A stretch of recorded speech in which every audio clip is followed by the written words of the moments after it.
কে ছাত্রলীগ দেখবেন, এটা এই বিষয়ক সম্পাদক রয়েছে, ছাত্র বিষয়ক সম্পাদক। বাট জামাত ইসলামীতে ছাত্রলীগকে দেখাশোনা, শিবিরকে দেখাশোনা করার জন্য ওই ধরনের কোনো আলাদা বিভাগ নাই এবং সাংবিধানিকভাবে কোনো ইয়ে নাই, বাধ্যবাধকতা। ধন্যবাদ। আমি আসবো আপনার কাছে। সম্ভবত একজন কলার অপেক্ষা করছেন, দেখি আছেন। হ্যালো, আসসালামু আলাইকুম। আসসালামু আলাইকুম কলার। ওয়ালাইকুম আসসালাম। কে বলছেন? আমি বলছি, নাম বলবো না। ও আমার আলাপ হলো যে উনি জামাতের ইসলাম পক্ষ থেকে একটা কথা বলতেছেন, উনি বোধহয় একজন লয়ার না? জি। উনি যে সুন্দর মধুমাখা কথা বলতেছেন যে জামাতে ইসলামে ইসলামিক কোন কাজকর্ম করে নাই, ওনার বক্তৃতাই বুঝতে পারছি। তো উনি ভালো করে ইতিহাস জানেন যে বাংলাদেশের যে হবিগঞ্জের মৌলানা সাইদুর রহমান উনি জামাতের লোক না, এবং সিকন্দরপুরের ফারুক এই ছেলে জামাতের লোক না, মৌলানা সাইদুর রহমানের ছেলে জামাতের লোক না। তেমনি বহু জামাতের ছেলেরা বাংলাদেশের কত ছেলেদের, শুধু ওই একটু আগে এক লোকে বললেন যে তবলিগ করছে, তবলিগ নয়, যারা জামাত ইসলামের পক্ষে যায় নাই বিভিন্ন ভাবে তারা হ্যারাসমেন্ট করছে, বিভিন্ন ভাবে তারা রোগ করছে, মারছে, মারধর করছে। আর উনি যে কথা বলেন পার্টি করে, উনি স্বীকার করুক যে পার্টি করলে মারামারি করে, কিন্তু জামাত ইসলামে উনি যেভাবে পাঠাইছে বোঝা যায় এরার মতো ফেরেস্তার দুনিয়াতে নাই। যদি তারা ফেরেস্তাই হইতো তাহলে তাদের উপরে আজকে এত ব্লেম উঠে কেন? ইসলামে তো শান্তি চায়, এই শান্তি যদি ইসলামে চায় আর জামাত ইসলামের শান্তির বাহক তারা হয়ে থাকে, তাহলে আজকে তো মারধর, ঝগড়া ফাসাদ আর বিভিন্ন সরকার ওনাদের, কোন সরকার তাদের পক্ষে এবং একটি সরকার তাদের পক্ষ নিয়ে যেভাবে তাদের লালন পালন করিয়া তাদের বড় করছে, আজকে তাদের বাঁচানোর জন্য ওই সরকার উঠতে পড়ে লাগছে ঘুরাই ফেসে। আর বিশেষ করে আওয়ামী লীগের দোষী করতেছে। বুঝছি একটা দল ঘেরতে গেলে একজন একজনের দোষাদোষী করে, ঠিক, কিন্তু উনি যেভাবে জামাত ইসলাম রে কইছে যে এরা একবারে নিষ্পাপ, এরা মানে নিষ্পাপ ছোট বাচ্চাদের মতো, এই কথাটা উনি কতটুকু সত্য বলে? উনি একজন লয়ার মানুষ, আর লয়ার যারা হয় তারা তো বিভিন্ন ভাবে 7-13 কথা দিয়া সত্যটারে মিথ্যাটা সত্য তারা বানাইতে চায়। একটু আগে উনি যে লোকে কথা দিয়ে উনি রেসপন্ড করলেন, আমি ওনার কাছে বলবো উনি সত্য কথা বলো, ফাটে করে ঠিক, কিন্তু জামাত ইসলাম যে একবারে নিষ্পাপ এটা যেন উনি বলে না। বহুত প্রমাণ আছে, কিন্তু এখন প্রমাণগুলির স্মরণ আসবে একটা পর একটা, কোনোদিন সুযোগ পেলে বলবো। ধন্যবাদ। অসংখ্য ধন্যবাদ আপনাকে আপনার অভিমতের জন্য। যাচ্ছি পরবর্তী কলে, দেখে কি আছিলেন। হ্যালো, আসসালামু আলাইকুম। হ্যালো, আসসালামু আলাইকুম। ওয়ালাইকুম সালাম। কে বলছেন? আপনাকে ধন্যবাদ জানাই। আপনার টেলিভিশনের ভলিউম কমিয়ে আপনি আমাদের সাথে কথা বলুন, যাতে করে আপনি সুন্দরভাবে আমাদের সাথে কথা বলতে পারেন।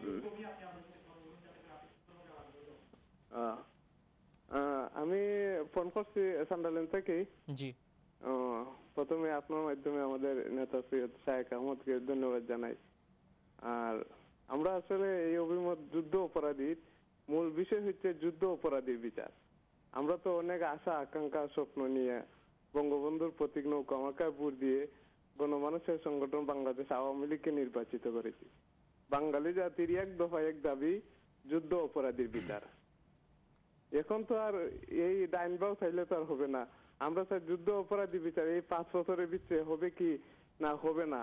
এখানে জগন্নাথপুর তথা সুনামগঞ্জের প্রথম সারির নেতা হিসেবে তানের মাধ্যমে, আওয়ামী লীগের নেতা হিসেবে তানের মাধ্যমে আমরা চাই এই 5 বছরের ভিতরে যুদ্ধ অপরাধীর বিচার হবে। বিচার হয়ে বাঙালি জাতি যে কলঙ্ক আছে, কলঙ্কের গানি মুছে ফেলে বাঙালি জাতিকে ডিজিটাল বাংলাদেশ রূপান্তরিত করে বাঙালি জাতিকে সূচনা করুন নবইতে, এই আশা থাকবে আমাদের নেতার কাছে। দ্বিতীয়ত হলো ওদের আমাদের পাশে একজন আছেন আরেক মহান নেতা জামাতে, উনি বলছেন যে জামাত শিবির নাকি রোগ কাটে না। কয়েকদিন আগে নিউজ পেপারে ছিল রাজশাহীর ইউনিভার্সিটিতে ডেইনে ফালাইয়া একজন আওয়ামী লীগের কর্মীকে নির্মম ভাবে হত্যা করা হয়েছে। এটা কি সন্ত্রাসী নয়? এটা তো আসলে পূর্ণাঙ্গভাবে সন্ত্রাসী। যদি উনি এইভাবে মিথ্যা কথা বলেন তাহলে তো এতদিন শুনলাম যে ইসলাম, উনি ইসলাম ইসলাম মুখে ইসলাম বলে আসলে এরা ভিতরে একেবারে জঙ্গার ফইরা গেছে কি বেঈমানে, বুঝছেন? আমরা চাই এই ইসলামী জামাত শিবিরকে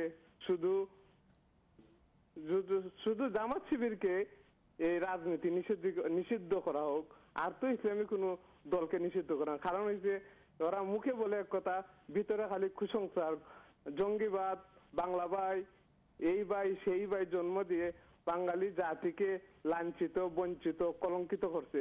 ওদেরকে অবিলম্বে যুদ্ধ অপরাধী বিচার করে বাংলাকে পূর্ণাঙ্গভাবে জাতি হিসাবে, স্বয়ংসম্পূর্ণ রাষ্ট্র হিসাবে প্রতিষ্ঠিত করবে, এই আশা আকাঙ্ক্ষা আমরা ওই নেতার কাছে যাই। অসংখ্য ধন্যবাদ আপনার চমৎকার অভিমতের জন্য। যুদ্ধ অপরাধীদের বিচার চান এবং একই সাথে এই সরকারের আমলে এই যুদ্ধ অপরাধীদের বিচার নিশ্চিত হবে, এটি আপনার প্রত্যাশা। যাচ্ছি পরবর্তী কলে, দেখে কি আছেন লাইনে। আসসালামু আলাইকুম। হ্যালো, আসসালামু আলাইকুম ভাই। ওয়ালাইকুম সালাম, কে বলছেন? জি, আমি নাম বলবো না ভাই। জি বলুন। আমি আলাপ করতে যাচ্ছি। জি বলুন আপনার অভিমত। ও আচ্ছা, আমি কি আপনি লাইভ কথা বলছেন? জি। ও আচ্ছা, আজকের প্রোগ্রামটা আমার খুব ভালো লাগতেছে। একটা মানে প্রাসঙ্গিক একটা প্রসঙ্গ নিয়ে আসেন। বর্তমানে বাংলাদেশের একটা বিরাট একটা মেরুকরণ শুরু হয়ে গেছে, যুদ্ধাপরাধী। আমার সম্মানিত দর্শকদের প্রতি এবং আপনাদের যারা উপস্থিত আছেন এই স্টেজে, আমার প্রথমে আপনাদের প্রতি আমাদের একটা প্রশ্ন। আগে যদি আমরা যুদ্ধ অপরাধী কারা, এটা একটা সংজ্ঞাটা যদি আপনারা এই তিনজনই বলে দেন, যে আগে সংজ্ঞায়িত করা হয়েছে কিনা যা কারা যুদ্ধ অপরাধী। শুধু কি জামাতে ইসলামী যুদ্ধ অপরাধী, নাকি আওয়ামী লীগের যুদ্ধ অপরাধী আছে, বিএনপিতে আছে, জাতীয় পার্টিতে আছে, ইসলামী ঐক্য জোটে আছে, অথবা যারা বর্তমানে কোনো রাজনীতি করতেছে না তাদের মধ্যেও আছে। যদি এটা আমরা ক্লিয়ার হয়ে যায়, আমার মনে হয় তারপরে এটা কোর্টের ডিসিশন নেবে। শুধু কি জামাতে ইসলামী, এটা আমি কোনো ব্যক্তিগতভাবে কোনো রাজনৈতিক দলের পক্ষে বলছি না, আমি শুধু বিভ্রান্তি থেকে আমরা কিছুটা মুক্ত যদি হতে পারি, আমার মনে হয় সেটা ভালো হবে। আগে আমরা দুইজন লয়ারই এখানে আছেন, যদি আমি আওয়ামী লীগের যে লয়ার আছেন, আমি যদি ওনার কাছে প্রশ্ন করি, দয়া করে আপনি দর্শকদের বলেন যে যুদ্ধাপরাধী বলতে আপনি কি বোঝেন এবং আপনার দল কি বোঝেন, এবং মহামান্য আমাদের যে সুপ্রিম কোর্ট আছে সেটা কি বোঝায়। যুদ্ধাপরাধী মানে কি জামাতে ইসলামী? যুদ্ধাপরাধী মানে কি ইসলামী ছাত্র শিবির? নাকি যুদ্ধাপরাধী মানে যারা যুদ্ধ সত্যিকারের অর্থে যুদ্ধ অপরাধ করেছে? আপনি কি অস্বীকার করতে পারবেন আপনাদের আওয়ামী লীগের মধ্যে যুদ্ধাপরাধী নাই? আপনারা কি অস্বীকার করতে পারবেন বিএনপিতে যুদ্ধাপরাধী নাই? আপনি কি অস্বীকার করতে পারবেন জাতীয় পার্টিতে যুদ্ধাপরাধী নাই? আপনি কি অস্বীকার করতে পারবেন সাধারণ পাবলিক যারা এখন হয়তো মানে পাবলিকের সাথে মিশে গেছে, তাদের মধ্যে যুদ্ধাপরাধী নাই? যারা এখনো কোনো রাজনৈতিক দলের পক্ষে মানে হয়তো স্টেজে আসতেছে না, তারাও যুদ্ধাপরাধী। শুধু অসংখ্য ধন্যবাদ। অর্থাৎ আপনার দলকে বলা হচ্ছে। অসংখ্য ধন্যবাদ। অর্থাৎ যুদ্ধাপরাধীদের সংজ্ঞা নির্ধারণের কথা বলেছেন, যেটি অবশ্যই স্পেশাল ট্রাইব্যুনাল অ্যাক্টে কিন্তু এই বিষয়টি নিয়ে সুস্পষ্ট ব্যাখ্যা রয়েছে। যুদ্ধ অপরাধ কিংবা মানবতা বিরোধী অপরাধের যে বিষয়টি, সেটি সুস্পষ্টভাবে ব্যাখ্যা রয়েছে। এবং আরেকটি বিষয় আপনি যেটি বলেছেন যে যুদ্ধ অপরাধী কারা, শুধু কি একটি রাজনৈতিক দলের নাকি সবগুলি রাজনৈতিক দলে যুদ্ধ অপরাধী থাকতে পারবে, এই বিষয়টি নিয়ে আমি আপনার সাথে কথা বলবো।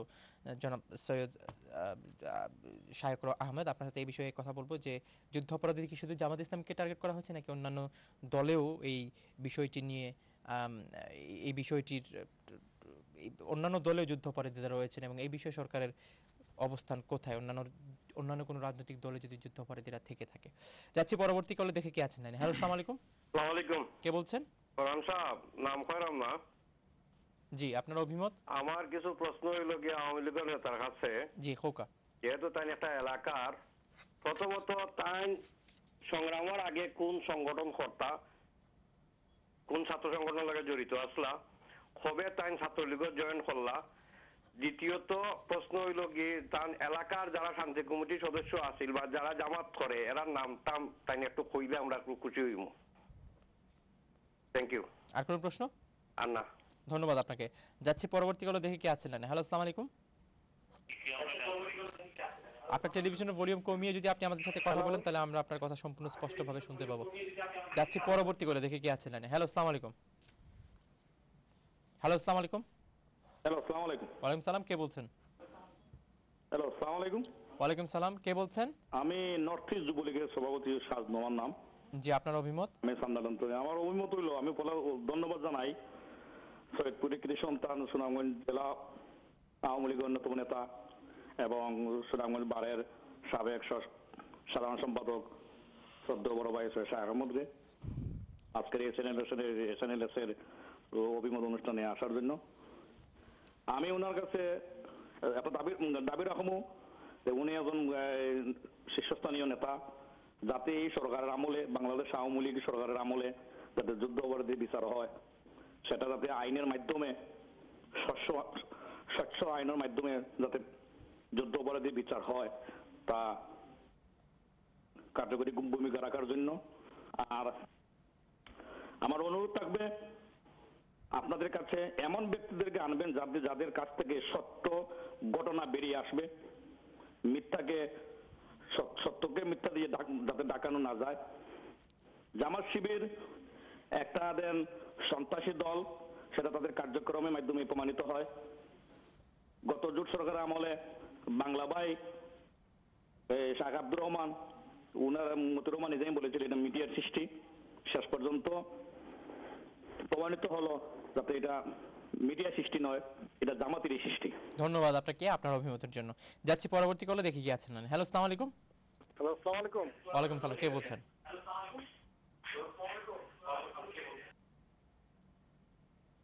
সম্ভবত আপনার টেলিভিশনের ভলিউম না কমানোর কারণে আমরা আপনাকে হারিয়ে ফেলেছি। আপনি ভলিউম কমিয়ে আবার যদি আসেন আমরা আবারও আপনাকে খুঁজে পাবো। যাচ্ছি পরবর্তী কলে, দেখি কে আছেন। হ্যালো, আসসালামু আলাইকুম। আসসালামু আলাইকুম। কে বলছেন? জি ভাই, আমি নাম বলতেছি না, আমি অলডম থেকে ফোন করছি। জি, আপনার অভিমত? জি, কিছুক্ষণ আগে একজন ভাই সংজ্ঞা চাইছিলেন যে যুদ্ধ অপরাধীদের। জি, আসলে সংজ্ঞাটা তো এভাবে দেওয়া যায় না যে জামাত ইসলামী যুদ্ধ অপরাধী। ওই জামাত ইসলামের যে নেতাদের বিরুদ্ধে যুদ্ধ অপরাধীর অভিযোগ আনা হয়েছে, ওগুলো তো সাধারণ পাবলিকই করছে। এখন যদি আওয়ামী লীগের মধ্যে কেউ তাকে যুদ্ধ অপরাধী, তাহলে তো সাধারণ পাবলিক দেখবে, বাংলাদেশের জনগণ আছে কিংবা বিএনপি যদি থাকে তারা ওলা দেখবে। সাধারণ পাবলিক যদি কোনো অভিযোগ না করে যে ওরা যুদ্ধ অপরাধ করে নাই, তাহলে জোর করে তো আওয়ামী লীগ আর বিএনপি আর জাতীয় পার্টি থেকে এই যুদ্ধ অপরাধী তৈরি করা যাবে না, ঠিক আছে না? তো উনি সংজ্ঞা চাইছিলেন, আমি মনে করি এতটুকুই উদাহরণের জন্য সম্ভব বুঝে নেওয়ার জন্য। এটাই আমার অভিমত। অসংখ্য ধন্যবাদ। যারা যুদ্ধ অপরাধীদের বিরুদ্ধে অভিযোগ করবেন, যুদ্ধ অপরাধী হিসেবে যারা জনগণ যাদেরকে চিহ্নিত করবে কিংবা অভিযুক্ত করবে, তারাই যুদ্ধ অপরাধের দায়ে অভিযুক্ত হবে, সেটি আপনি বলতে চেয়েছেন। ধন্যবাদ আপনার অভিমতের জন্য। যাচ্ছে পরবর্তী কলে, দেখি কি আছে লাইনে। হ্যালো, আসসালামু আলাইকুম। আসসালামু আলাইকুম। ওয়ালাইকুম সালাম, কে বলছেন? জি, আমি সান্দাবান থেকে বলছি, আমার নাম সৈয়দ জিয়াউল ইসলাম। জিয়াউল ইসলাম, আপনার অভিমত? প্রথমে আমি অ্যাডভোকেট সৈয়দ শাহ আহমদকে আমার সান্ডারল্যান্ড আওয়ামী লীগের পক্ষ থেকে আমি অসংখ্য ধন্যবাদ জানাচ্ছি। জি, আসলে আপনাকেও ধন্যবাদ জানাতে হয়। আজকের যে অনুষ্ঠানটা আপনি আয়োজন করেছেন অত্যন্ত একটি গুরুত্বপূর্ণ বিষয়, যুদ্ধ অপরাধীদের বিচার। জি, বাংলাদেশের মানুষ বিগত প্রায় 38 বছর ধরেই এই বিচারের জন্য অপেক্ষা করেছিল। বিভিন্ন সময় সামরিক শাসন এবং স্বৈর শাসনের মাধ্যমে বাংলাদেশে একটি দলকে, বিশেষ করে মেজর জিয়া যখন ক্ষমতায় আসেন, তারপরেই জামাত ইসলামের এই বাংলাদেশে প্রতিষ্ঠা লাভ হয়। এর পূর্বে বাংলাদেশে জামাতে ইসলাম এই রাজনীতি নিষিদ্ধ ছিল বঙ্গবন্ধু হত্যার পর থেকেই বাংলাদেশে জামাতে ইসলামের উত্থান হয়। এবং আজকে আমার ঘৃণা করে একটি কথা বলতে হচ্ছে যে জামাতে ইসলামের যারা চিহ্নিত যুদ্ধ অপরাধী তারা বাংলাদেশের সরকারে গিয়েছেন। এটা বাঙালি জাতির জন্য একটা লজ্জাজনক বিষয়। তবে বাঙালি জাতি মুক্তিযুদ্ধের মাধ্যমে বাংলাদেশকে স্বাধীন করেছিল, তাই 2008 সালের 29শে ডিসেম্বরের নির্বাচনে আওয়ামী লীগকে বিপুল ভোটে জয়লাভ করিয়ে দিয়ে এটাই প্রমাণ করিয়ে দিয়েছে যে বাংলাদেশে মুক্তিযুদ্ধের চেতনা এখনো বাংলাদেশের মানুষ বুকে ধারণ করে। একটি মাত্র দাবি যে যুদ্ধ অপরাধীর বিচার। বাংলাদেশের মানুষকে যারা হত্যা করেছে, যারা মা বোনদেরকে ধর্ষণ করেছে, তাদের বিচার হবে। এর জন্য বাংলাদেশের সর্বসাধারণ অধীর অপেক্ষায়, আগ্রহের সাথে অপেক্ষা করে আছে। জননেত্রী শেখ হাসিনা সেই বিচারের কাজ শুরু করেছেন। আপনারা জানেন ট্রাইব্যুনালের মাধ্যমে বিচারের কাজ শুরু হয়েছে। আমরা আশা করব এই সরকারের মাধ্যমেই বাংলাদেশের যুদ্ধ অপরাধীদের বিচার হবে। আমি আপনার এই অনুষ্ঠানে আরেকজন ভদ্রলোক, উনি আজকে